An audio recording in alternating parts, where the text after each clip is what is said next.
Oke, halo semuanya yang sedang persiapan wawancara beasiswa LPDP. Kali ini kita akan fokus bagaimana menjawab pertanyaan saat wawancara.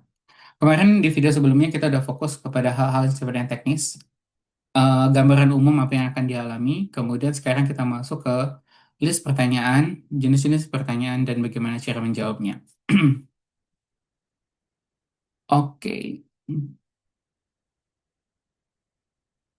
jadi saat wawancara LPDP nanti, sebenarnya secara umum ada tiga pertanyaan. Walaupun nanti tergantung sama eh, jurusan kayak gitu ya, Em, studi kayak gitu, pengalaman kerja, pengalaman hidup dan sebagainya, yang bisa menjadikan wawancara itu tuh prosesnya lebih dinamis.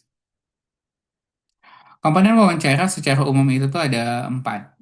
Yang pertama perkenalan, kemudian yang berikutnya menjelaskan tentang pengalaman, pengalaman kerja dan sebagainya, pengalaman organisasi, studi kayak gitu, rencana studi dan rencana kontribusi. Yang ini, dua ini tuh wajib. Tapi yang ini biasanya bisa di skip.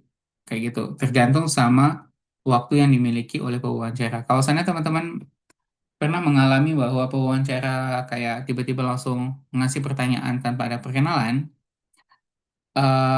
itu umum terjadi. Karena mungkin pewawancara itu menghabiskan lebih banyak waktu di pewawancara sebelumnya, tiba-tiba pas giliran teman-teman waktunya tinggal dikit, sehingga dia langsung kayak ngeburu kayak gitu. Secara teknis itu kayak nggak objektif, nggak adil. Tapi itu fakta lapangan yang harus kita siap-siap antisipasi. Jadi teman-teman harus siap secara mental ketika tiba-tiba langsung dapat pertanyaan yang langsung ke konten, bukan lagi diawali dengan perkenalan. Kalau teman-teman pengen komplain, bisa melewati tiket LPDP ya, untuk menjadikan LPDP bisa mengevaluasi eh, siapa wawancara yang dipilih. Kenapa kayak gitu? LPDP udah melakukan standarisasi, pasti udah melakukan training kepada pewawancara tentang ethics kayak gitu ya, tentang time management dan sebagainya. Cuman yang ngelamar itu kan ada banyak, kurang lebih sekitar 3 ribuan orang dan 30 ribuan kayak gitu satu batch, atau bahkan ada yang sampai 50 ribu satu batch. Bayangin teman-teman, kalau beasiswa-beasiswa lain kayak beasiswa AS, Fulbright, itu mereka menggunakan apa namanya langsung di-cut di awal. Jadi yang nggak lolos, yang nggak dianggap eligible dalam artian secara kualitas itu nggak eligible, langsung di-cut kayak gitu. Sehingga yang wawancara itu tuh cuma tinggal 100 sampai 200-an. Em, sedangkan LPDP itu 30 ribu. Kalau seandainya mereka lolos seleksi administrasi dan administrasi mereka itu semuanya memenuhi persyaratan, semuanya akan mengikuti seleksi wawancara atau atau melewati bakat psikolastik setidaknya untuk proses penyaringan tahap kedua. Tapi yang udah memiliki OOE, mereka langsung lompat ke seleksi wawancara sehingga workload-nya itu tuh banyak. Itu yang pertama. Yang kedua, jumlah reviewernya atau interviewernya itu tuh otomatis banyak kayak gitu. Dengan jumlah yang banyak akan semakin sedikit untuk melakukan proses evaluasi, monitoring, ataupun quality checker kayak gitu. Terus, jika teman-teman mengalami pengalaman yang buruk saat wawancara LPDP, jadi nggak masalah bagi teman-teman yang ingin melaporkan kayak gitu. Cukup teman-teman sampaikan bahwa teman-teman mengalami perlakuan XYZ kayak gitu, dan teman-teman nggak terima, jelasin kenapa, dan apa aja dalam proses wawancara itu yang dianggap menurut teman-teman itu merugikan teman-teman kayak gitu. Oke, kita lanjut ke tahapan wawancara. Tahapan pertama itu adalah perkenalan. Dalam perkenalan itu tuh umumnya teman-teman akan diminta untuk melakukan perkenalan. Silakan perkenalkan diri Anda kayak gitu ya. Itu pertanyaan yang paling umum. Tapi ada beberapa aspek lain dalam proses perkenalan yang biasanya akan di-cover, mulai dari pekerjaan, studi sebelumnya, misalkan lulusan mana kayak gitu, posisi yang ditempati sekarang, apa aja yang udah dilakukan, status pernikahan kayak gitu, latar belakang keluarga, sama pekerjaan di luar kegiatan di luar pekerjaan. Semua ini jangan disampaikan selama itu nggak ditanyain. Jangan menceritakan semuanya tentang kita selama itu nggak ditanyain. Yang wajib kita ceritain ketika kita perkenalan, yang wajib banget itu adalah tentang nama, kemudian pekerjaan bagi yang udah bekerja. Kalau fresh graduate, jelasin kalau fresh graduate. Kemudian lulusan mana, kayak gitu. Dan sekarang ngelamar beasiswa LPDP ingin studi di universitas mana dan jurusan apa, kayak gitu. Itu adalah hal yang wajib. Sisanya itu disesuaikan dengan pertanyaannya. Jika ditanyakan dijawab, jika tidak ditanyakan jangan dijawab, kayak gitu. Oke. Pertanyaan berikutnya yang berhubungan sama personality. Personality ini lebih kepada kepribadian secara umum. Eh, ada banyak sebenarnya, bukan cuma ada 9 ya. Ini cuma sebagai contoh yang paling umum terjadi. Bagi teman-teman yang pengen nge-screenshot, coba ini dipakai ke screenshot, kemudian disiapkan apa ya namanya, script cara teman-teman menjawab. Beberapa aspek yang harus diperhatikan yaitu tentang menceritakan tentang latar belakang diri teman-teman, mulai dari karir, kesibukan, rencana, kayak gitu ya. Bisa aja pertanyaannya tentang ini, kelebihan dan kekurangan. Bagaimana teman-teman mengelola kekurangan dan kenapa teman-teman memiliki kelebihan X, Y, Z, buktinya apa, kayak gitu. Ada juga pertanyaan tentang pencapaian, kesuksesan, kayak gitu, ataupun pengalaman hidup, ataupun kegagalan. Ini pertanyaan yang berhubungan dengan personality, itu nggak bisa kita hanya menjawab eh, apa adanya. Teman-teman harus bisa menjelaskan pengalaman teman-teman linear dengan ekspektasi personality apa yang coba teman-teman deskripsikan dari cerita tersebut. Kalau misalnya teman-teman pernah nonton video sebelumnya tentang wawancara LPDP, di situ saya jelasin contoh tentang bagaimana ngejawab tentang prestasi sebagai contoh ya.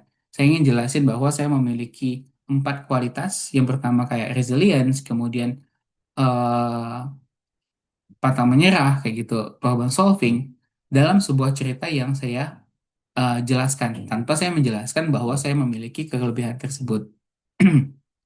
Kemudian bisa juga pertanyaannya tentang kepemimpinan kayak gitu ya, pengalaman hidup dan sebagainya. Oke, kurang lebih seperti itu yang berhubungan sama apa namanya personality. Ini cuma sebagai contoh, ada yang lebih detail kayak gitu ya. Itu akan coba kita pakai di persiapan uh, meeting untuk yang one-on-one session.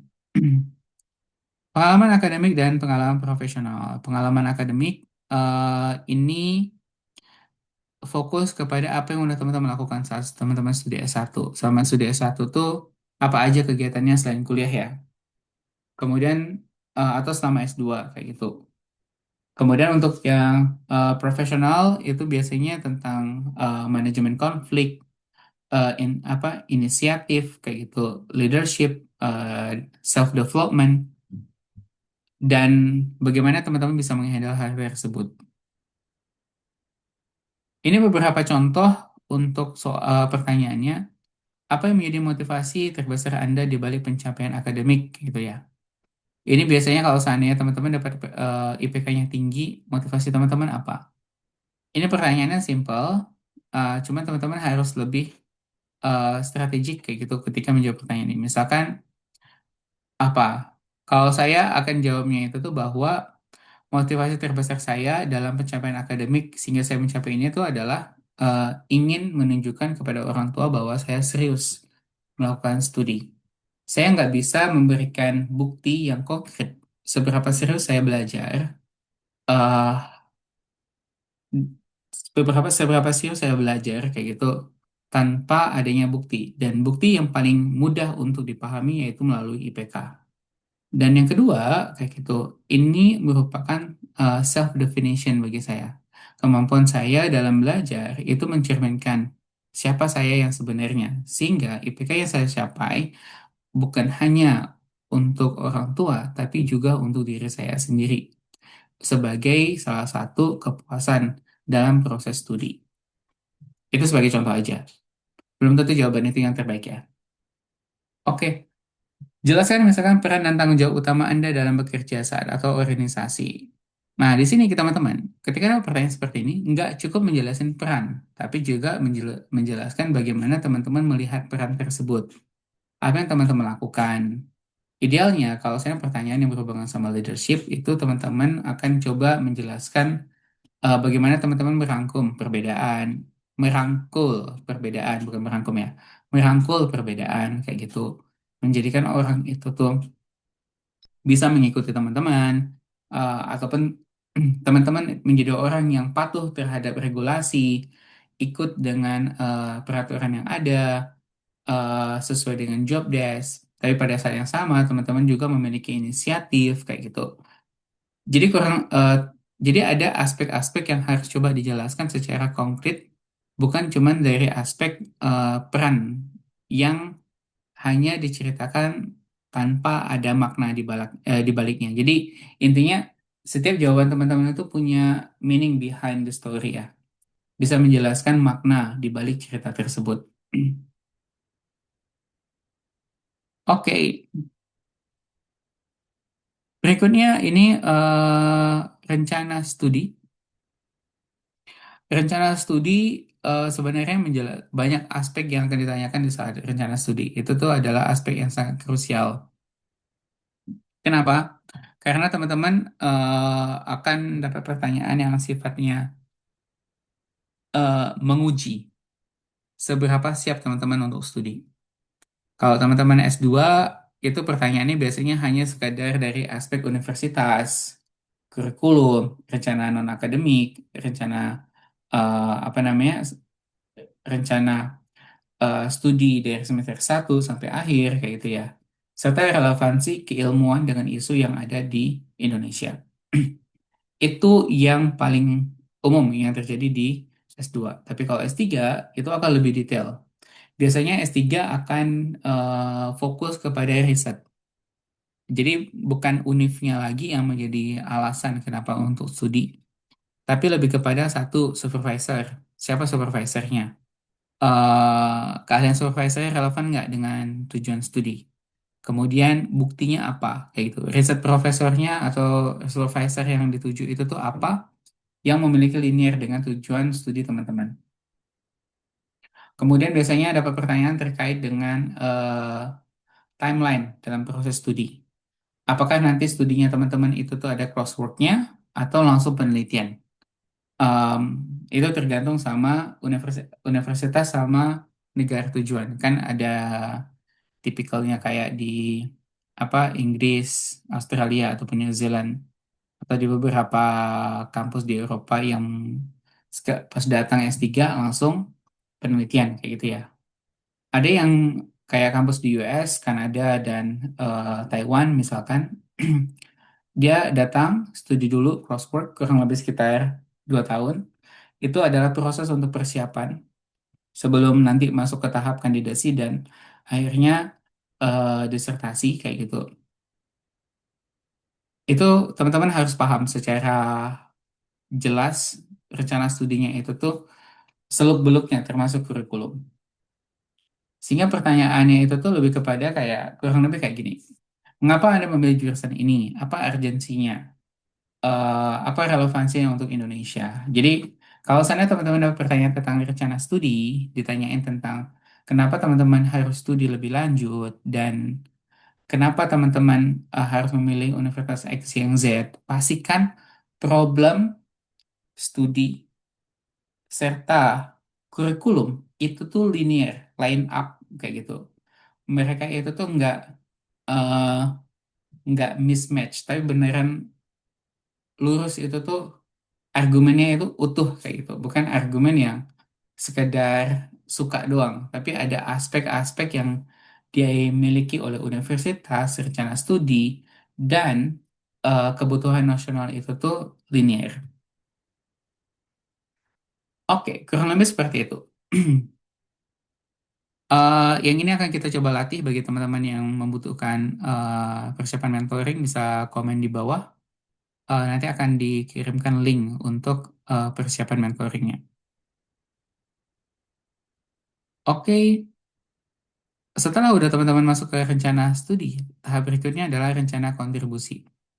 Rencana kontribusi itu adalah kemampuan teman-teman mendeskripsikan bagaimana ilmu, skill, kayak gitu ya, yang udah teman-teman dapatkan, itu bisa diimplementasikan secara eh, logis, make sense, kayak gitu, applicable, sesuai dengan latar belakang eh, kemampuan teman-teman yang teman-teman miliki sekarang dan yang akan teman-teman miliki di masa depan. Jadi ada beberapa aspek, misalkan rencana aplikasi ilmu dan skill, kemudian tahapan yang sifatnya logis, relevansi dengan pekerjaan sekarang itu akan lebih bagus. Jadi semakin itu relevan dengan pekerjaan sekarang, itu bagus. Ultimate outcomes nanti at the end outcome-nya apa? Ini beberapa pertanyaan yang sering muncul. Yang pertama misalkan contoh masalah apa yang menuntut apa masalah apa yang menurut Anda paling krusial di Indonesia saat ini sesuai dengan bidang Anda. Misalkan pertanyaan langsung tentang STEM kayak itu atau pertanyaan yang berhubungan dengan hukum. Itu harus langsung dijelasin. To the point ya, sifatnya itu tuh nggak akan menjelaskan dari pokoknya polanya itu tuh deduktif, umum ke khusus. Jelasin to the point apa, baru jelasin secara detail apanya. Apa rencana kontribusi nyata Anda setelah Anda studi? Dapat pertanyaan ini, itu teman-teman harus to the point bahwa ilmu yang akan teman-teman pakai itu akan dibikin untuk apa. Jadi nggak langsung bikin apa, tapi ilmu ini akan dipakai untuk apa. Saya selalu menyarankan untuk urutannya, tapi ini tergantung sama rencana yang udah teman-teman tulis di essay ya. Saya selalu menyarankan mulai dulu dengan menjelaskan bahwa action yang paling gampang untuk diaplikasikan itu apa. Kalau teman-teman udah memiliki pekerjaan, udah ada tempat, jelasin. Teman-teman akan kembali ke tempat tersebut, menempati posisi X yang Z. Habis itu, ilmu itu akan dipakai dalam posisi ini untuk menciptakan perubahan apa. Perubahannya harus sifatnya achievable, eh, mudah untuk dilakukan, relevan sesuai dengan scope kebijakan ataupun skop otoritas yang teman-teman miliki. Jadi nggak melebihi. Kalau saya teman-teman pada level pegawai, fokusnya kepada aspek yang sifatnya misalkan pilot project. Kalau teman-teman masih staff, mungkin bisa masuk pada level pengusulan. Kalau saya teman-teman pada level manager, akan membuat misalkan kebijakan X yang Z kayak gitu ya. Disesuaikan dengan kapasitas teman-teman. Oke, kurang lebih seperti itu.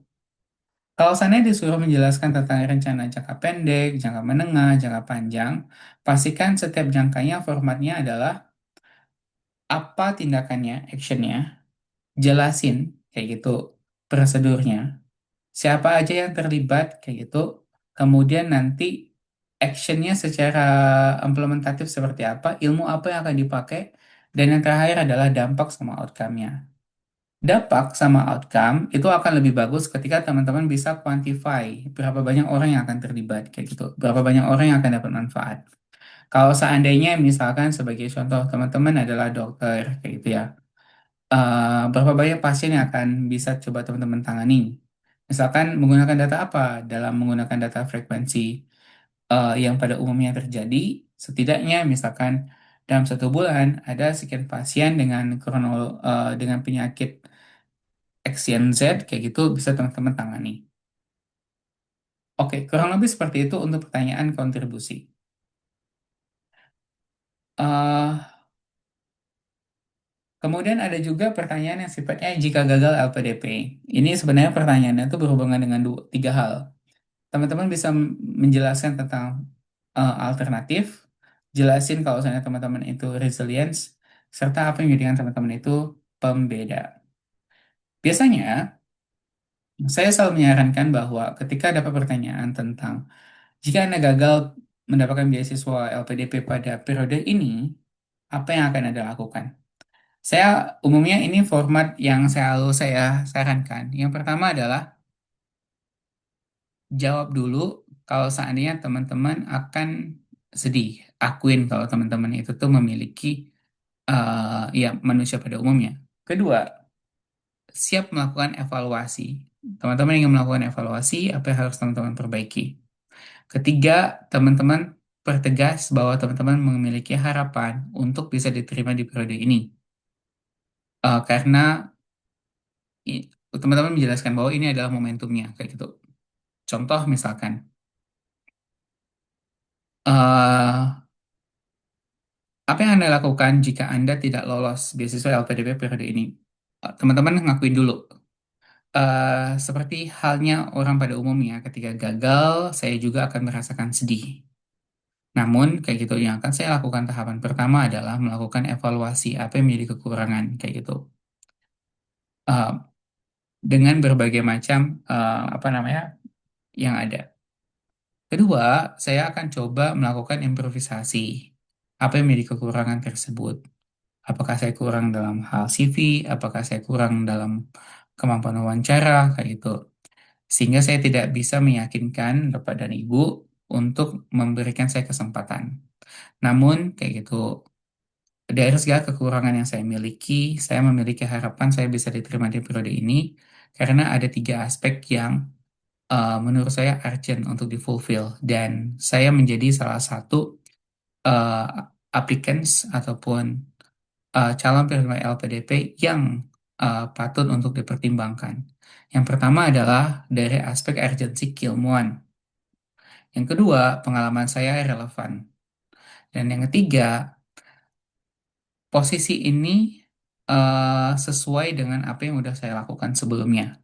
Jadi, ada tiga aspek yang coba teman-teman lakukan. Urgensi kebutuhan pengetahuan tersebut, kemudian profesionalisme yang udah teman-teman tunjukin, sama yang ketiga adalah pengalaman ataupun pengalaman kontribusi sebelumnya yang nunjukin teman-teman itu memiliki nilai.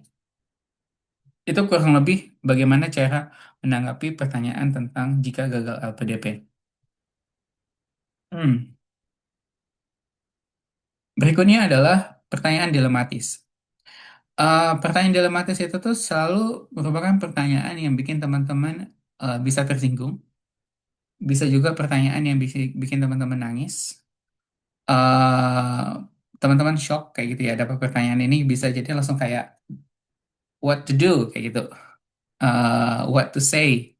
Karena pertanyaannya itu tuh menjadikan kita kayak umumnya shock, umumnya ya. Misalkan kayak contoh, ini untuk teman-teman dari Kemenq yang biasanya dapat pertanyaan. Pernah nggak sih ngalamin dapat apa namanya gratifikasi misalkan? Sebenarnya kalau seandainya dapat pertanyaan tersebut, idealnya jawab aja sesuai dengan apa yang dialami. Seringkali eh apa namanya ketika dapat pertanyaan dilematis itu tuh kita defensif, cenderung untuk tidak menjelaskan secara eh, natural. Kita cenderung untuk kayak berusaha apa ya istilahnya itu tuh me- me- menyembunyikan. Misalkan dapat pertanyaan tentang ini ya, pernah nggak sih curang selama Anda ujian? Pernah nggak sih Anda gagal kayak gitu, kemudian mengambil jalan pintas? Itu beberapa pertanyaan yang umumnya dilematis. Tapi ada beberapa pertanyaan yang lain. Apa yang harus dilakukan? Yang pertama adalah teman-teman harus memiliki strategic plans. Ketika dapat pertanyaan, teman-teman coba pahamin dulu pertanyaannya apa, tarik napas, kayak gitu. Baru teman-teman jawab. Kemudian teman-teman harus bisa memberikan alasan yang sifatnya akurat, reasonable, bisa diterima ya. Kemudian bisa juga mengkonstruksi informasi menjadi alasan. Jadi, ketika ada pertanyaan dilematis, itu tuh pertanyaan dilematis itu bukan pertanyaan yang hitam dan putih, tapi ada beberapa faktor yang mempengaruhi keputusan. Sehingga yang harus teman-teman lakukan adalah memilih atau membuat sebuah keputusan yang paling tepat bukan berarti tidak memiliki resiko kayak gitu. Oke, ini sebagai contoh misalkan, dalam rencana kontribusi Anda, mana yang lebih prioritas? Hasil yang berdampak cepat instan, namun jangkanya pendek, atau hasil berdampak besar namun terlihat 10 sampai 15 tahun ke depan. Ini kan pertanyaan yang dua-duanya sama-sama kuat ya secara teknis. Teman-teman harus memilih nih yang mana kayak gitu. Disesuaikan dengan keilmuan. Jadi nggak ada yang benar dan salah. Sesuaikan dengan keilmuan. Disesuaikan dengan latar belakang teman-teman. Disesuaikan dengan apa yang jadi prioritas dalam proses kontribusi tersebut. Atau pertanyaan tentang ini ya. Jika Anda ditawarkan posisi strategis di perusahaan global asing, kayak gitu ya, dengan gaji yang sangat tinggi, saat Anda baru lulus, namun posisi tersebut menjauhkan Anda dari rencana kontribusi awal untuk Indonesia. Bagaimana Anda meresponnya? Ini kan pertanyaan dilematis nih. Kalau seandainya teman-teman bisa menyajikan alasan yang kuat em, bahwa studi lanjut itu, salah, mengambil kesempatan ini lebih baik daripada langsung pulang ke Indonesia. Kasihkan alasan yang kuat, kenapa? Kayak gitu. Dari aspek apa? Kasihkan contoh konkretnya. Dan kasihkan contoh orang yang nggak kembali ke Indonesia, tapi akhirnya bisa berkontribusi pada Indonesia lebih banyak daripada beasiswa yang udah dia dapetin. Secara nominal, secara kualitas, secara dampak kayak gitu. Teman-teman harus bisa memiliki argumen tersebut jika memilih untuk jika ingin memilih untuk berkarir di luar negeri. Tapi jika enggak, teman-teman bilang bahwa teman-teman harus kembali. Pas sudah kembali, apa yang akan teman-teman lakukan? Kayak gitu. Dan kenapa teman-teman memilih untuk kembali? Usahakan bukan jawaban yang sifatnya normatif ya. Pastikan alasan yang sifatnya itu tuh personal. Jadi teman-teman kembali ke Indonesia karena teman-teman yakin bahwa di Indonesia itu tuh memiliki kesempatan yang lebih besar kayak gitu. Eh, dan teman-teman yakin bahwa apa yang teman-teman bawa itu tuh memiliki dampak dan bisa diadopsi di Indonesia dengan lebih optimal. Sebagai contoh, misalkan saya eh, fokus di bidang bilingual education, khususnya dalam bahasa Inggris, itu tuh nggak akan pernah memiliki dampak signifikan di luar negeri, kayak gitu. Tapi ketika dibawa ke Indonesia, itu jauh lebih memiliki dampak yang jauh lebih signifikan. Oke, kurang lebih seperti itu untuk pertanyaan yang sifatnya dilematis. Dan ini pertanyaan yang kemungkinan akan muncul karena skema LPDP ada menggunakan skema baru, yaitu STEM sama SHARE. Pastikan teman-teman yang memiliki jurusan baik itu STEM ataupun share itu tuh udah siap mendapatkan pertanyaan yang berkaitan dengan STEM sama share itu sendiri. Kayak gitu, seberapa relevan, seberapa penting, linearitasnya seperti apa, aplikasi di Indonesia seperti apa. Baik teman-teman yang untuk lanjut kuliah, baik di dalam negeri ataupun luar negeri. Oke, mungkin kurang lebih itu dulu untuk sesi kali ini. Mudah-mudahan punya manfaat bagi teman-teman yang membutuhkan pendampingan, silahkan komen di kolom bawah. Nanti akan dikirimkan linknya untuk apa namanya eh, penjadwalan untuk dalam proses mentoring wawancara one on one. Oke, thank you, bye.